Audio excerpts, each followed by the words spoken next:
Okay, we are live. Yo, yo, yo, yo, yo. What's up, everybody? My name is Juwan Rohan with the Misguided Podcast, where we intend to guide you to a better future. I'm sitting here with Anton Ivanov, CEO and founder of DealCheck.io. How are you doing today? I'm doing good, Juwan. How are you? I'm alive and well. I can't complain. It's been a tough week, I will admit, but I'm doing okay. You Well, know, that's good. At least you made it.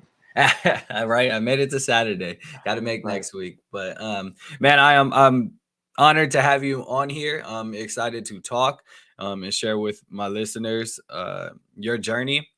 So I always give a backstory of how I found the business owners and entrepreneurs that I bring up here. And your backstory is interesting of how I found you. It was super Uh-huh. random.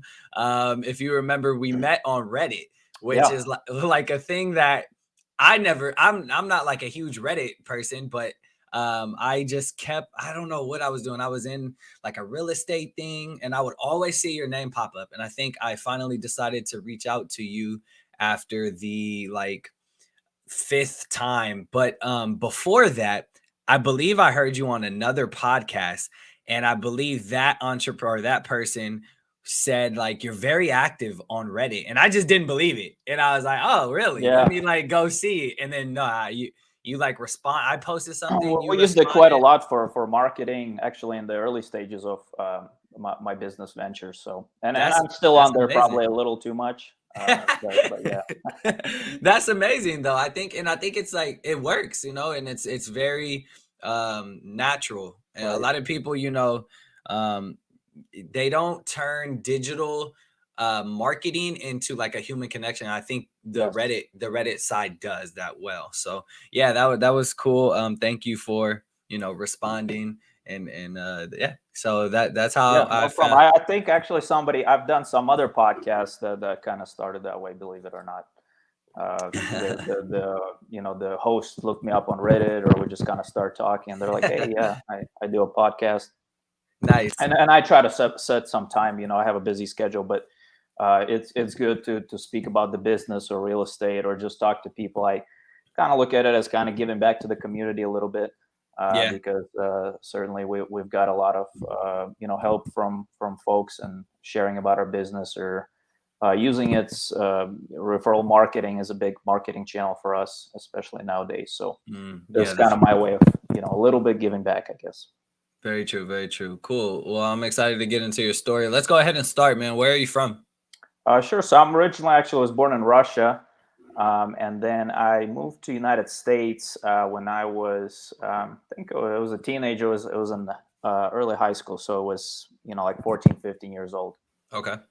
Oh, so you barely spoke English then, right? Yeah, well, they taught us a little bit in school and stuff, so I knew a little bit, but you come into America and people talk fast and they use a lot of slang, so yeah, it was kind of a bit challenging at first. What was the purpose of coming out here from Russia? Uh, Probably just better opportunities. My parents they kind of always wanted to leave Russia. To be honest, it just was not the best place to grow up and raise kids and get an education or start a business. So they moved for work, and then they kind of brought me and my sister over along with them, and so we could finish school here, go to college, and all that jazz. Yeah, I have a question now. Do you think the American dream is still alive? Because I feel like a lot of people think that other countries are better now. To be honest, I do, and I've kind of I've always believed that, even growing up, in this Eastern Europe where it was completely different environment. Yeah. I always admired the West, or American specifically, if you can say that, for the opportunities it can provide in business and just personal success. And I've traveled quite a bit. I've been to dozens of countries. I don't know, maybe a good 50 or 60 or so over the years. Oh wow. And I can't say like, hey, America is the best place to live, because that's just a bit ignorant. I think there's a lot of good places to live, but I think there's something unique about America, especially from the entrepreneurial and business side, and the potential for rewarding personal initiative and hard work that it provides, that is not found in a lot of places throughout the world. Yeah. So do I think American dream is still alive? Absolutely. it's you can sit and you can complain about the state of things in this country, and but honestly, I think if you have the drive, if you have the kind of the work ethic, you're willing to put in the work, you can absolutely be successful here. I'm a testament of that. I know a lot of people who immigrated or started, you can say, at the bottom, so to speak, Yeah. and rose to great heights. So I certainly think it's still possible. Yeah, yeah, absolutely. That's well said. I mean, well said. I think anything's possible when you I mean, that's such a cliche thing, but when you are really determined, right? And Right. I've seen immigrants come from different countries and make it to America and be way more successful than the average American kid growing up here, right? And I've Yeah. seen people leave America and go to a different country and become very successful. So I think it's just what you make out of your environment and the circumstances. Yeah. Very true. Yep, yep. That's cool. That's cool. So we're here to talk about deal check, which is real Right. estate. We'll get into that. I want to know how you first got introduced to real estate. So yeah, I'll kind of summarize. It's a long story, but so we moved here. I went to high school in the United States, San Diego area. Then I actually joined the U.S. Navy after that. So I went active duty. I That's served wait, in. sorry, I don't mean to cut you off. No, I'm no. not sure how that works. Like if you come from a different country, if you were born in a different country, do you have to go through like a secondary process to join the US Navy? Well, by then we had citizenships, so Mm, I was a citizen, so it was okay. kind of the same as anybody else joining. But yeah, you can actually, a lot of people join the U.S. military to accelerate the citizenship process. Oh, I don't know. That was some time ago, so I don't know how it works now. yeah. But definitely it could be a path. So, but for me, I was already a citizen, so it wasn't much different than kind of joining if you were born here. So, they took me with open arms, but so to speak. So I was in Japan actually, because that's where I got orders to. I got stationed out there on a Navy ship, and then right around this was don't remember the exact year, maybe 2008, 2009. My parents passed away kind of suddenly. Mm. It was some health issues, but Both?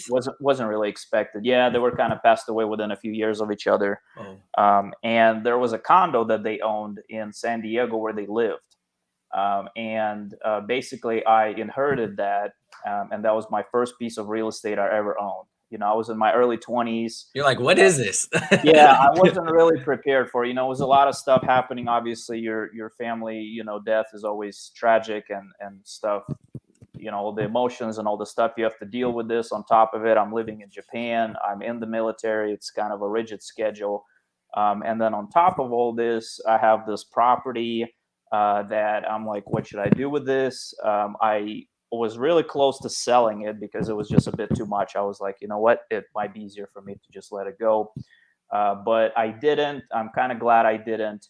And that basically became my first rental property. So not something I bought, not something I even wanted. I kind of knew about real estate. It, Yeah. it crossed my mind, but I was just early 20s, different, part. I was just getting started with You're in San financing. Diego, man. We know what you're doing. You're partying Yeah. out there. Well, I was in Japan again, like I said. Ah, I yes, was, sure. I was out there, was mostly on deployments, and I was getting into like saving money, investing, kind of getting my personal finances in order. But real estate, I just kind of always kept it in the back of my mind. I was like, hey, I've read good things about it. It's a good way to build wealth, passive income. I just always thought that may happen down the line and not like at that stage. So yeah, got that property. Was able to find a property manager, remotely, and basically turned it over to them until I finished my contract out there in Japan, and then moved back to San Diego, transitioned to kind of a more civilian lifestyle. And that was a few years in between, and then all that time, I basically got a little bit of income from the property. Like I think it was a few $100s a month because real estate San Diego very expensive. Relative to the rent prices, it's not like the best cash flow market, so to speak. So Yep. it wasn't like it didn't change my life financially, but it definitely opened my eyes to like, hey, this is what real estate can do for you in terms of wealth building, through price appreciation, as well as basically passive, with the property manager in place, completely passive cash flow. Yeah. Yeah. No, that you always need that first one. Even if you break Right. even on it, you lose money, you always need that first one. And Yeah. It's it's the never hardest one to get the usually. hardest Yeah. one, and it's not gonna be easy. Like Right. I remember on my first one, first week, literally water heater goes out, Hmm. Yeah. floods the like Oh man. closing day hits. We close at like 4 p.m. and then That 5 same day. p.m. water heater just Oh wow. gone. Yeah. So then 3 days later, someone tried to break in, broken Oh, door. They didn't get in, thankfully. But right. yeah, so this stuff happens, and it's just like you have I to know be it tends to prepared. pile up on you when you Yeah. kind of least need it or least expect it. Definitely, definitely. Well, man, you have an impressive portfolio. So you go from that San Diego one, that was inherited to now. Well, now it's probably different, but now over 40 units. I'm assuming. Right. So Yeah, it's a little over 40. I think we're at 42. We slowed down a little bit. Yeah, we once I kind of got out of the Navy and moved back to San Diego, had more time to devote to real estate. Me and my wife really picked up our acquisition. So we kind of had our investments going in the stock market, bonds, kind of your typical equities. And then we really, dove into real estate as both an alternative investment, a passive income source, and kind of a great way to build long-lasting wealth. So let's talk about that. Let's talk yeah, about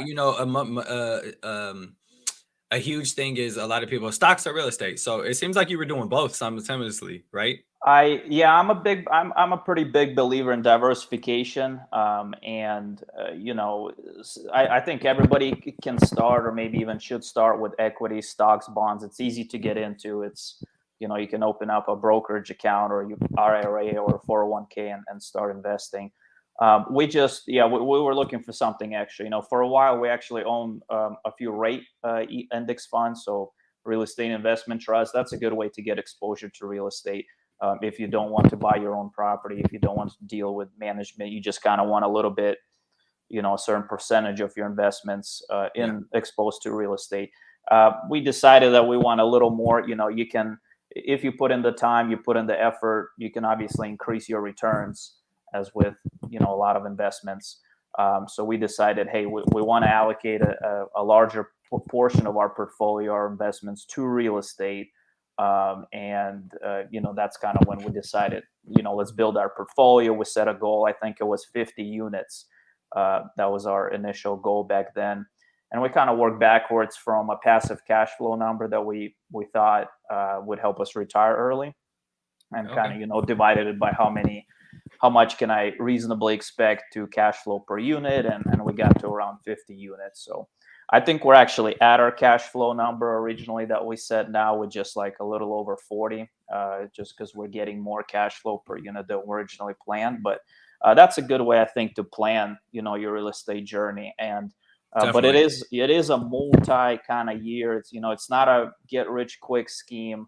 I meet a few people, they think real estate will kind of solve their financial problems or rapidly accelerate their wealth building or passive income, which it can, but not. I don't think it's like as rapid as most people think. Right? It takes capital. You need money to buy real estate in most cases. You need credit. You need to be able to get financing for your properties. And it is fairly work intensive. It takes time and effort to find properties, research the markets, kind of build your network, and then actually buy and close on and manage them on a daily basis. So, but it worked out great for us. I have no regrets. It's been absolutely a great passive income and a wealth building tool for us.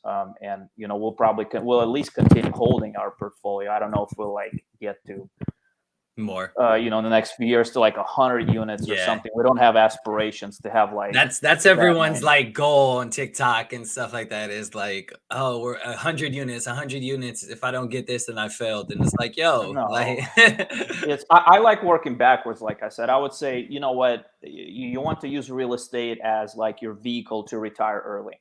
Well, then start with a figure of how much money do you need. Maybe it's like 100,000 a year, right? If you say I had 100,000 a year passive income, I could retire, and then just work backwards. Divide that by, maybe you get $200, $300 per unit per month, and calculate how many units you need. Most people don't need 100.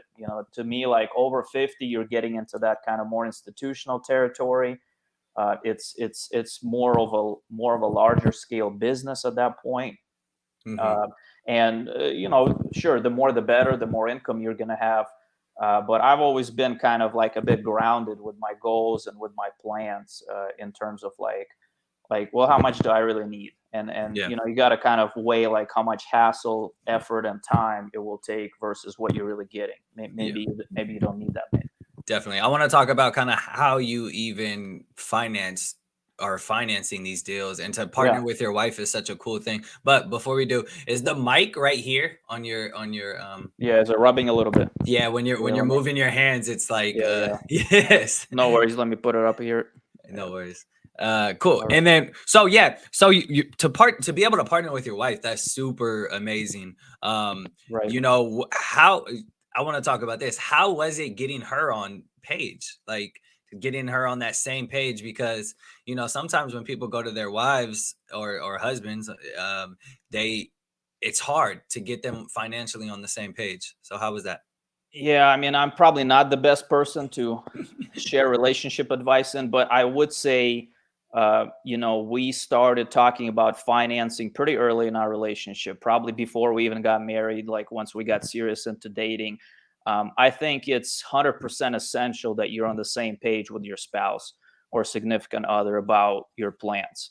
You don't have to be necessarily, uh, doing this. Like, for example, with our real estate, I do most of kind of the acquisition, the finding, the managing. I would say my wife is more of like a silent partner in that regard.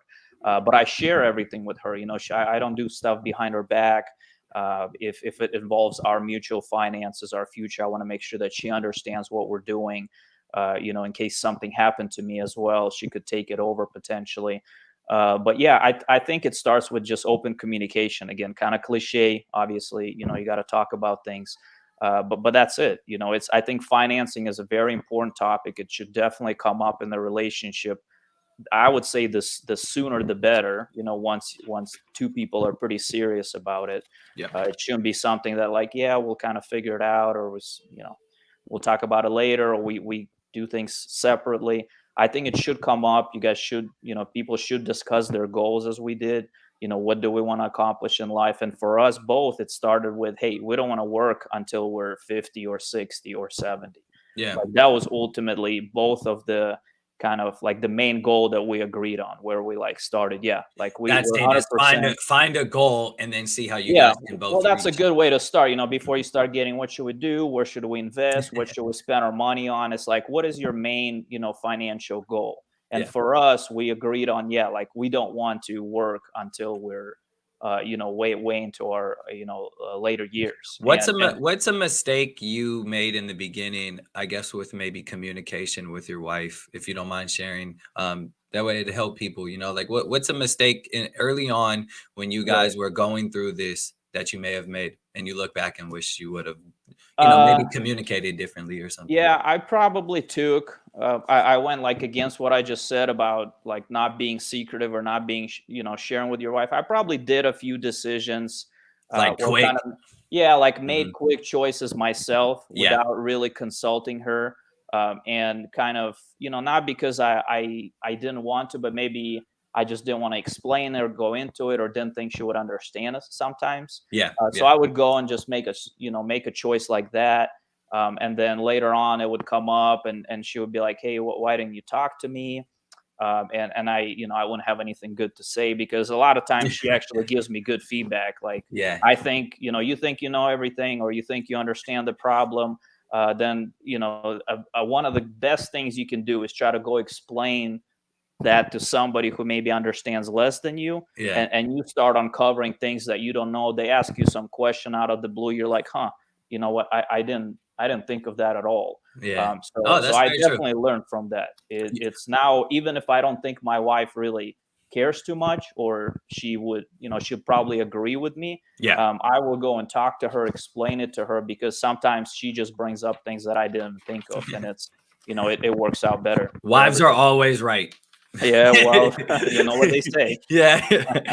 That makes sense. All right, how'd you fund your first? I mean, I guess your second deal with you and your wife, Right. and then how are you funding them now?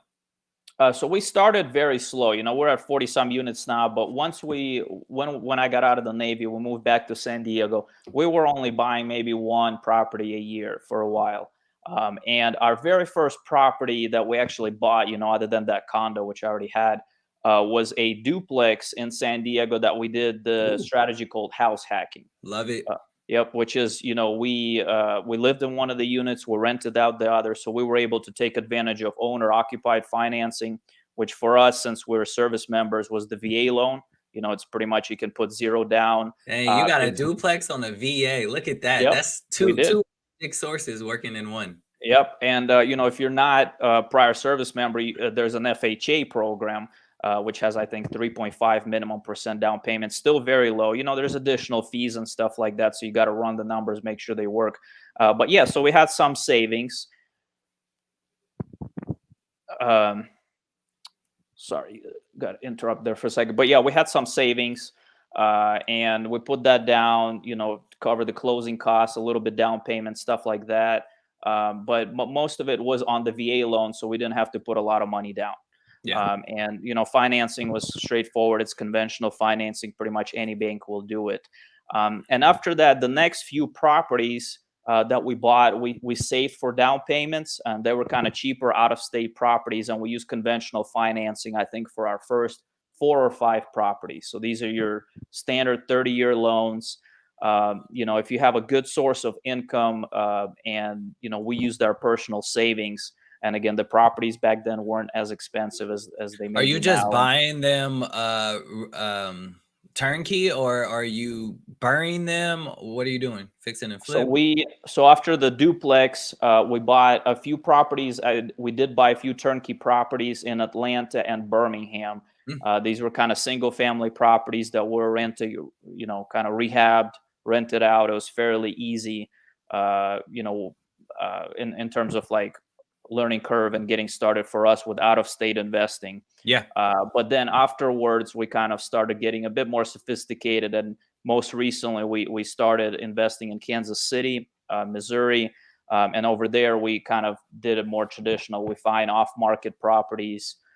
We kind of look for value add properties. So these are properties that need some rehab work, maybe not like full, you know, gut it out, but Yeah. definitely cosmetic stuff, new appliances, floors. So we look for value add opportunities, and then we kind of rehab them, rent them, raise the rents quite a bit, and you know, kind of collect the benefits from that. But it is more work intensive. It is more time intensive. We What did was have your to best build. bird deal? How much money did you pull out on the cash out? We've had a few where we pulled out pretty much up to like zero, all of our initial investment. Mm, So meaning by the time yep. we, you know, bought it, rehabbed it, and then refinanced it, we got all of our original money back. So it was all, you It's know, amazing. essentially You 100% got a free house. profit. Yeah. That's essentially, yeah. If you can pull that off, that's kind of the ultimate for a burr. Again, it doesn't always happen, but it's a great strategy. You know, we've done a few of those. We've done some where we don't really even do a burr. We don't do the refinance part. Yeah. We just buy it with, you know, with financing, long-term financing in place from the beginning. And then because these are now larger multifamily properties that we invest in, we would go and kind of rehab the units as they become vacant. Mm, Also a good strategy. You know, you don't have to do all the rehab work up front. You don't have to kind of worry about kicking all the tenants out, then filling them all again. We would just buy a property and then use the profit that we're already collecting to kind of rehab one unit at a time on a rolling basis. yeah. And then in a few years, you'll probably make it all the way around. And now you got a fully rehab building, original financing. You don't have to worry about refinancing.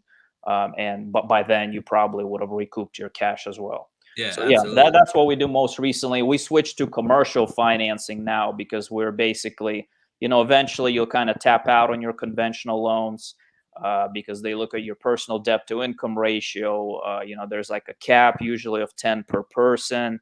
or somewhere around that, depending on the lender. And also, you want to keep some of those in a reserve in case you want to buy a house for yourself, like if you're just moving or something comes up. Yep. So you don't want to. I always try to keep at least some like conventional financing potential, on tap. So we switched to commercial financing, which is a little different. You need an LLC, you need a company set up. The down payments are a bit higher, but more or less, it's the same. The terms are different, but the general theory behind what you're doing is the same. Yep, definitely. Cool. Well, I want to dive into deal check. Before we do, we're gonna do a segment called Hella Misguided. All right. Hella means in the Bay Area a lot. Uh-huh. So that's a very famous word here. So a lot of us have been hella misguided. The question I like to ask each entrepreneur that comes up here is, if you were to write a letter to your 18-year-old self, what would a summary of that letter be? Tough question. For me, probably one of the biggest kind of advices that I would give to my younger self, especially, if we're talking about real estate and business, is not to try to do everything yourself. I kind of tend to be on the control freak side with business, with real estate. I like to do things a certain way. I sometimes think my way is the best way, which most of the time, all of that is wrong. If you want to be successful with real estate, kind of build a larger portfolio. We're talking 10, 20, 30 units, or same with business. If you want to run a profitable business, it's fairly unrealistic that you're going to do everything yourself. At some point, you're going to need contractors, or just professionals to help you. With real estate, it's realtors, it's property managers, it's construction workers, Yeah. General contractors. You realistically just cannot do everything yourself. So working on your people skills, which I had to do a lot over the years. Again, learning to let go, learning to trust other people, focusing on building your network, which for me, I'm kind of introverted as well. So that's also kind of difficult. I'm not the best working with people, but I realized, some time ago, but I wish I did it sooner, that, hey, you need other people. You need to be able to kind of work with others, find others who share your goals, your vision, or that you can get on board, and they will basically just kind of supercharge your growth, no matter what you're doing. And as soon as you kind of realize that, as soon as you know that, hey, it's okay to let go, it's okay to let other people do their thing, do their work. Maybe they won't do it exactly like you did, but that doesn't mean it's wrong, right? It doesn't mean that you should go and like sit over them, double check exactly what you're doing. So that honestly probably would have helped me tremendously in my early 20s and my late 20s, just because I went through a lot of pains, kind of growing pains, I guess, with business, with real estate, where I would just freak out. I spent so much time, energy, trying to tell people how to do things, where if I have just left them, they would have done just as good of a job, if not better, had I not been like, trying to tell them exactly what to do. Yep. So No, that makes sense, man. That makes yeah, sense. that's probably my biggest one. Other than that, honestly, it's another thing I see a lot with real estate, well, and with business, is like, we started again with house hacking. We bought some turnkey properties, then we moved on to duplexes, fourplexes, larger multifamily. People ask me like, hey, don't you wish you could like go back and buy like 100-unit apartment complex right off the bat, or like just get bigger deals? Yeah. And I always say no. And I say, anybody who tells you like, yeah, you should go and start with these multi-million-dollar projects, I think they're kind of full of it. And the reason for that is because it's a learning process. It's a learning curve. It's like saying like, yeah, I want to learn how to snowboard. So why don't you like take me in a helicopter, drop me at the top of the Alps somewhere, and I'll figure it out. Like, can you do that? I mean, probably. Is the chance of you hurting yourself or like breaking some bones like pretty high? Yeah, like Yeah. it is. And it's like that with real estate, with business. It's cool to say like, hey, I want to start the next Facebook, so let me like get a bunch of capital, let me hire 100 people. But if you've never done any of this before, you don't have experience, it just amplifies the potential, I guess, for failure, for the lack of a better word. There's nothing wrong with failure, but you Yeah. want to set yourself up in the position where you're more likely to succeed.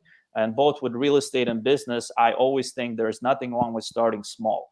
Start with, just buy, if you've never owned real estate, just buy a house to live in, for you and your family. Yep. If you want, just do like we did, duplex, triplex, great way to start. But just start with that. Don't worry about apartment complexes or having 10 Airbnbs. You can grow to that.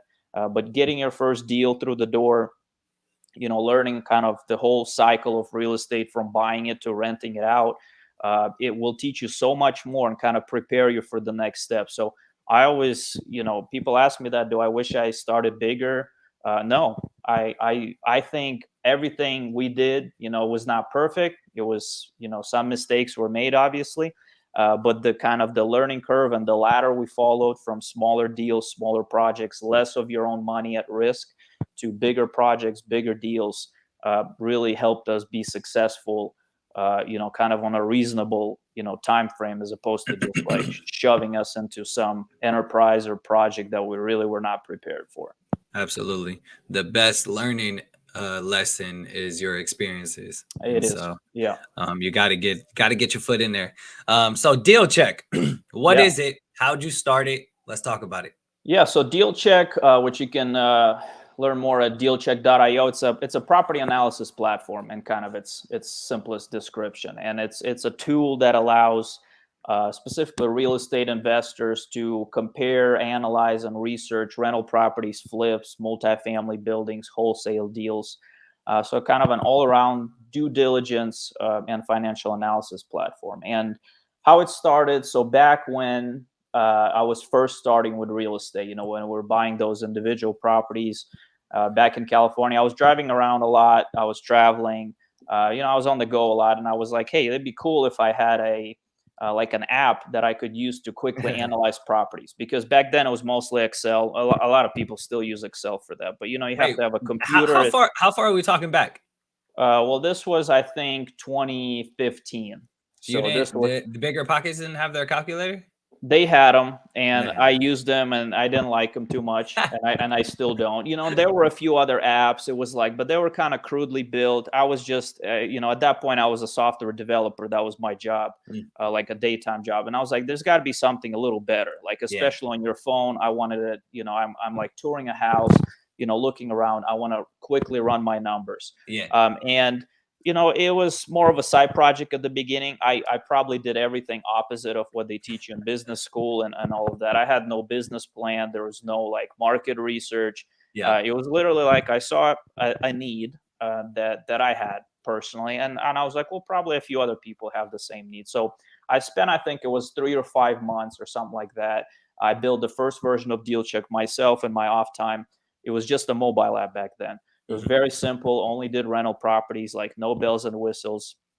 But I actually launched it, put it on the App Store so other people could download it.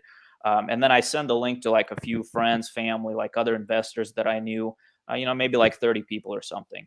Yeah.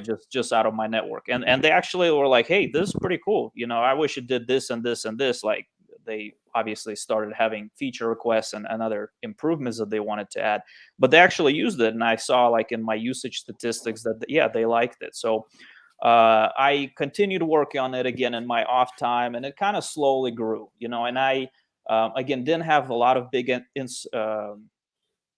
kind of goals for this. I had my day job, I had a real estate, I had other investments. I never really actually saw myself like, hey, let me, start a software business or run a company. Again, this wasn't something that was like planned per se. I just You thought it didn't you was didn't it grow was up and cool. say you wanted to do this. No, I mean, not really. Obviously, I admired entrepreneurs. I kind of read about them. I thought it'd be cool. Again, I just, maybe at that point in my life, I wasn't like with real estate before that. When Yeah. I got that condo, I wasn't like, hey, I'm sick and tired of my job, I want to start my own business. It wasn't really like that.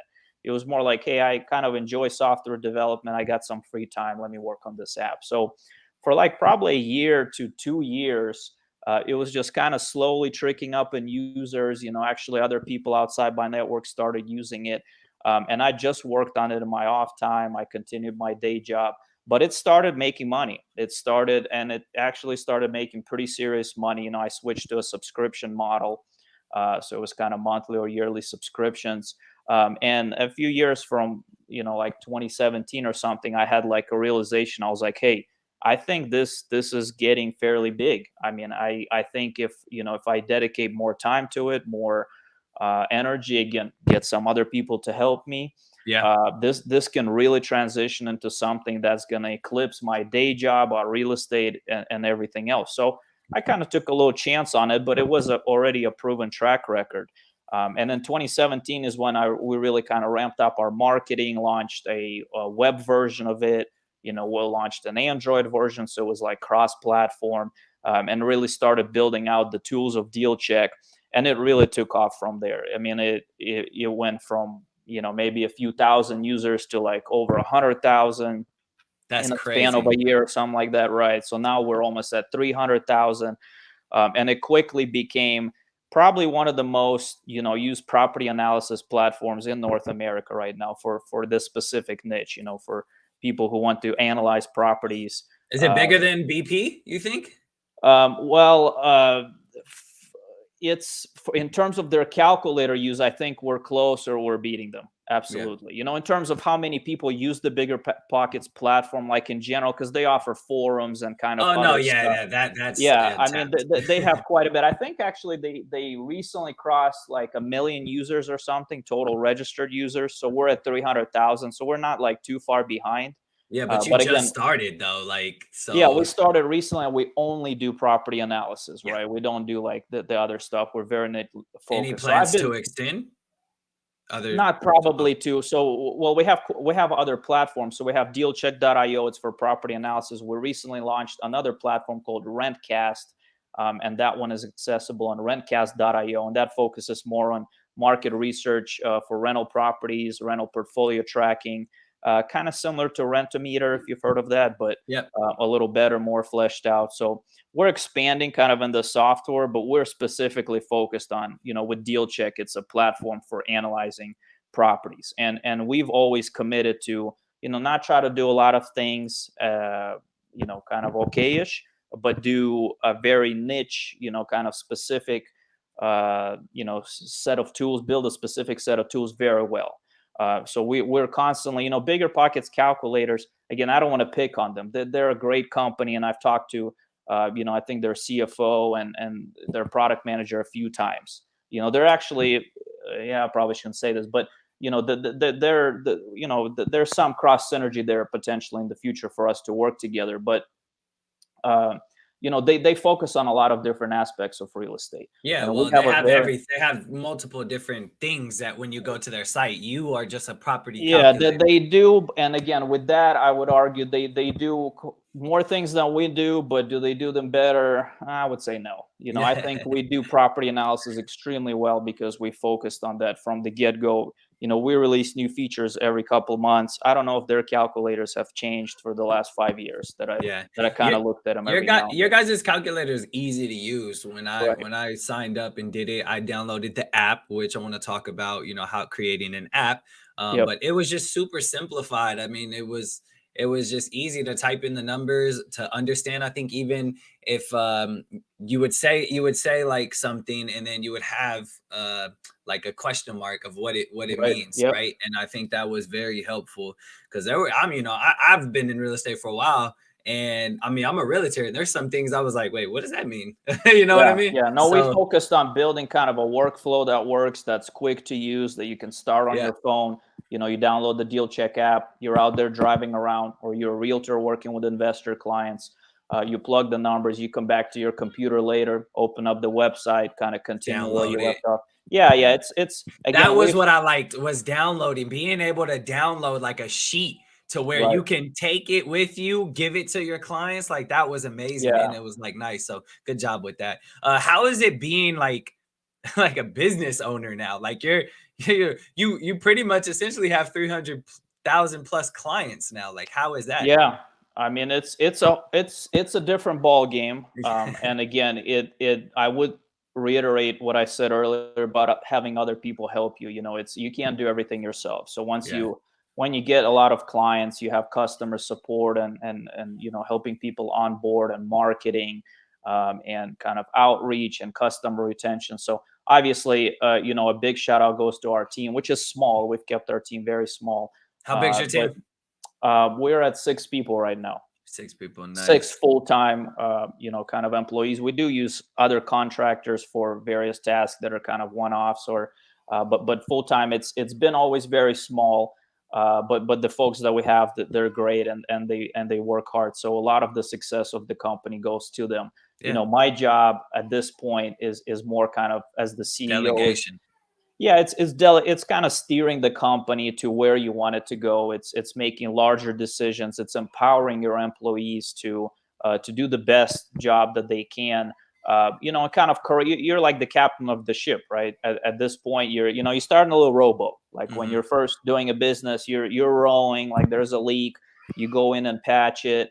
Then you get a little bigger ship. Maybe it's like a couple people on it. You're kind of just going around solving problems, helping them out where you can. And then eventually you kind of get, again, I'm not like by any means where Facebook or Twitter with kind of thousands of employees, but it's a bigger enterprise, like you said, with a lot of clients. So at that point, you're kind of the captain of the ship, right? And you have to be very conscious of your time. Like, what is the best use of my time? Is there somebody else who can do this task, or somebody else who can do it better than you even? Absolutely. Yeah, and you just kind of, I guess it's some of it is fighting fires. That's a common saying people in business say, meaning like as the CEO, you're like looking for problems and helping people solve them, and there is a lot of that. Yeah. And on the other hand, there is kind of long-term strategy. That's my favorite part. Long-term vision and strategy, kind of helping steer the ship, like where you want it to go. So Yeah. again, a lot of analogies, probably not very practical, but your role as a business owner definitely evolves over the years, and I've seen that with myself. When I was just me developing the app, writing code, publishing and doing marketing, doing outreach, it's a lot of work and it's very grindy, I would say. And it's with any business, software or services or whatever business you are, I definitely say the first few years are the hardest. That is, when you have to work long hours, maybe you also have your full-time job, you're not really making any money. Like there's not much to show for it. It's tough. It's, you're coming home from your day job and you're like, man, now I got to work 4 or 5 hours on this, and you're not really making any extra money. You question yourself, like, is this worth it? Should I do it? And that's where I think a lot of business owners or entrepreneurs give up. It's in that first few years that are probably the toughest before you really start to like see the light at the end of the tunnel. Yeah. But if you do, and you're able to kind of evolve yourself, evolve your business, keep yourself on track, it does get better. And once you actually start being profitable, it's a profitable business, you're making money, potentially making money more than your day job, then that starts to kind of motivate you and even Gets push you exciting. further. That it gets exciting. Yeah, it Yeah. gets exciting. But I'm not gonna lie, the first few years of this, it wasn't like demotivating, but it was something you really have to have the drive in you to keep going, because it's very easy to say like, what, this is not really working, it's not worth it, I'd rather Most go definitely. do, whatever. Does most of your income from Deal Check come from the monthly, the subscriptions of the Yeah, people? that's really the only income that we have. So we don't sell additional services or consulting. DealCheck is a freemium platform, so you can sign up and start using it for free, and then we offer a few upgrade options that kind of unlock more features and pretty much make it fully usable, so to speak. So yeah, that's where all of our income come from. It's it's Out of the just that. 3,000, out of the 300,000, how many are paid, or are those paid? And you Uh, don't I count the I don't have like the exact number. It's probably somewhere in the realm of 20,000. So 20,000. so Okay. it's for like a freemium SaaS, or at our level, it's quite a bit. It's not like 50% of your subscribers, No, but and I it will mean, never be for us. even if it's 20,000 and you average between the two, the If you 10 if and you do the math, it's 20, quite a bit. it's about 300,000 a month that you're bringing It's in. it's So it's quite a bit. yeah, So it's yeah, and SaaS is a very unique. It's a very unique kind of business. It's software as a service. And we didn't start with this model at first. At first, Deal Check was like a one-time payment, especially when it was first a mobile app. It Mhm. was one of those, like, there was a free mobile app, and then it was like $4.99 or something for the full version, just a one time. And then after a lot of, there was pushback from customers when we switched to the monthly subscription model, and we kind of grandfathered a lot of them into just lifetime plans. But I think if you're building software specifically, having a reoccurring subscription model, really with any business, to be honest, if you can get your business to a reoccurring subscription model, you can supercharge your growth like through the Yeah, stratosphere. well, you 10 It's you almost 10x your business Yeah, by that business plan. exactly. So, Well, and it's something that it's kind of a snowball, right? If mhm. if if you're just selling a one-time product, you have, or a service, right? It's much harder to scale. You trading your time for a set price, or Yeah. you're trading a certain product for a set price. If you want more money, you have to make more products, or you have to provide more of the same service just in larger volumes. With the SaaS, it's like a snowball. You acquire customers, and most customers stay for a while, some stay forever. So it's kind of a growing snowball. Each new user you add is increasing your monthly income, and more and more and more. So it's like you can have, the same, 10, let's say it's just like you're selling like 10, 10 of your products. And if you continue selling 10 products a month, your income is going to be flat, right? It's Yeah. you're only going to get 10 times whatever you're charging for. With the SaaS, if you're getting 10 new users a month, let's say paying users, every month your income is going to increase, right? It's Yeah. 10, then 20, then 30. The old ones are still continuing to pay. So, and some of them will drop off eventually, and unsubscribe and stuff, but that's normal. But that's the beauty of SaaS. It's kind of like a snowball that can, if you can keep it growing and growing, all the income from your old clients and new clients is all combined, and it's reoccurring revenue is very powerful. Yeah, let's talk about building the app because that is a crazy Uh-huh. thing. I want to do it. I'm sure a lot of people want to do it. I keep hearing it costs a lot of money. Let's talk about how did you build it? Did you hire out? How did you afford it? Let's hmm go. So like I was saying, I was working as a software developer. So the first version of Deal Check app, I built 100% myself because Crazy. I knew how to do it. I had to learn. I never built a mobile app before. I mostly worked on actually front end like web applications. So it was a Yep. learning curve, but as a software developer, I could handle it. For somebody who has no experience with software development, like they absolutely know nothing, but they want to build an app or they want to build a website, I always tell people do not outsource it. And the reason for that is it's many reasons, but basically you're going to pay quite a bit of money, and you're probably going to get a very subpar product that you're going to have to rebuild later anyway. So is it really worth it to like go out and hire some chop shop? Again, that may charge you hundreds of thousands of dollars sometimes, depending on the project, and they don't care about the product, right? You have to understand, to them, you're just paying them, they're giving you something, you're trading time, their time for your money. They don't have a lot of investment in what they're building, the quality of their building, giving you feedback and ideas. So I think the best approach for a non-technical founder or a non-technical person is to try to find a technical co-founder, or at least like an employee, a first employee, like a developer they can get on their team, maybe give them some equity, or come up with a relationship that makes sense for both, and have them build the app for you. It may cost a little more upfront, it may take a little longer, but long term, I think that is absolutely the best path if you're serious about a product.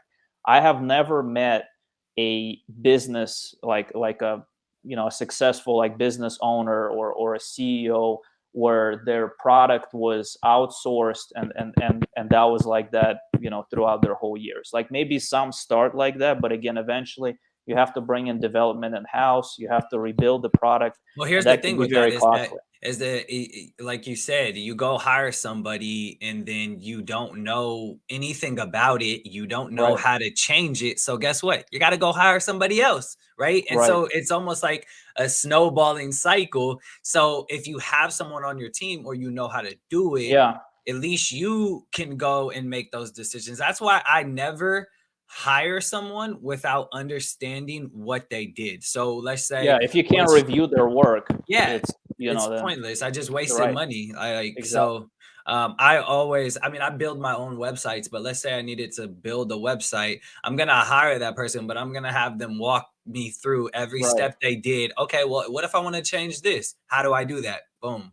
So Yeah. I think that's very Yeah, important. that's why I think the best thing you can, if you want to start a software company or a business that revolves heavily around some software piece, Hmm. or some technology, and you absolutely don't know anything about the actual technology part of it, I always say it's hard. It sounds like it's going to be tough, but try to find a technical co-founder, meaning like a person who maybe they don't know as much about the actual industry as you, but they know the technical side.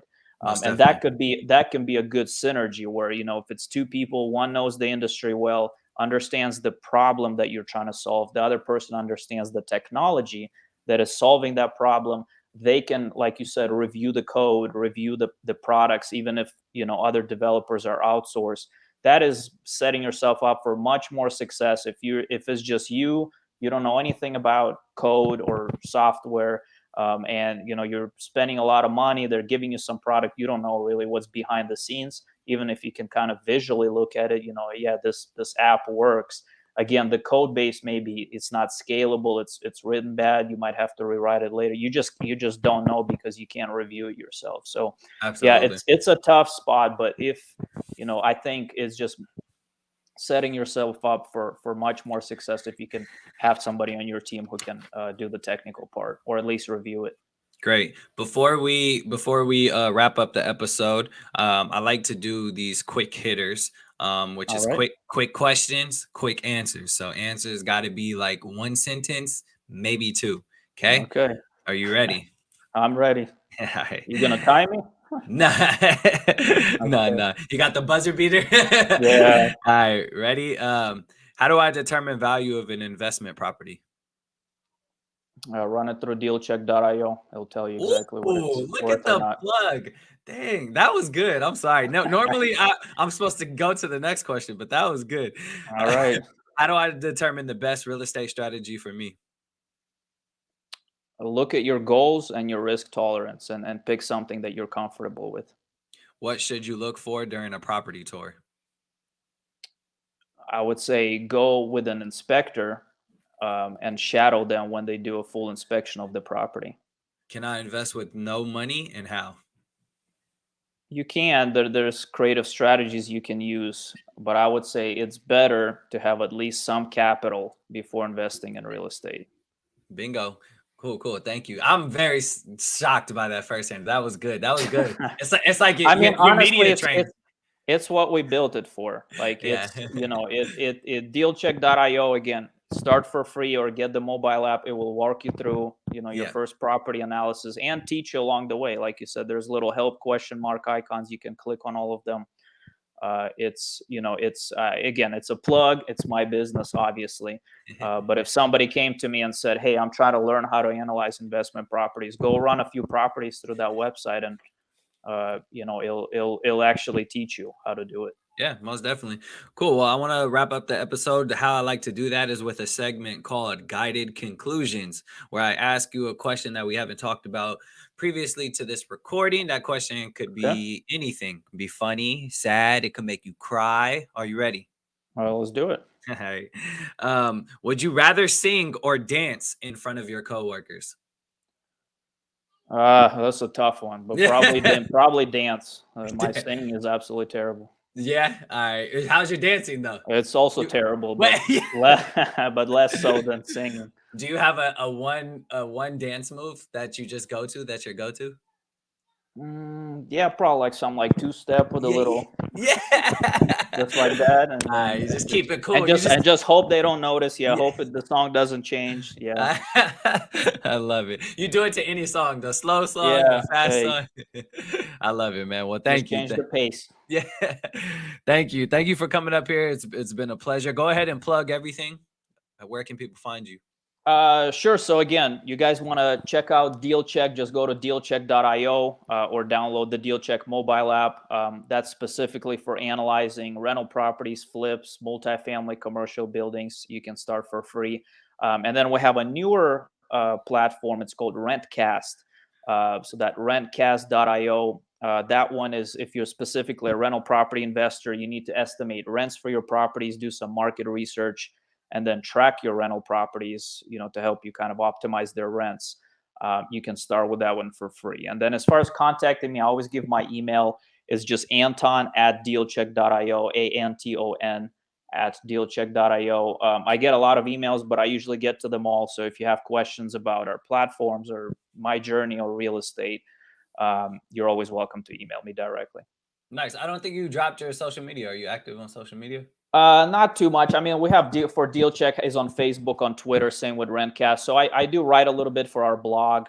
I don't have like an Instagram, to be honest. I'm a little old school. We can maybe put my Reddit handle in the show notes. Yeah, definitely. But I'm not like the biggest social media. Um, Nice. on a personal note, You're busy, personal man. side.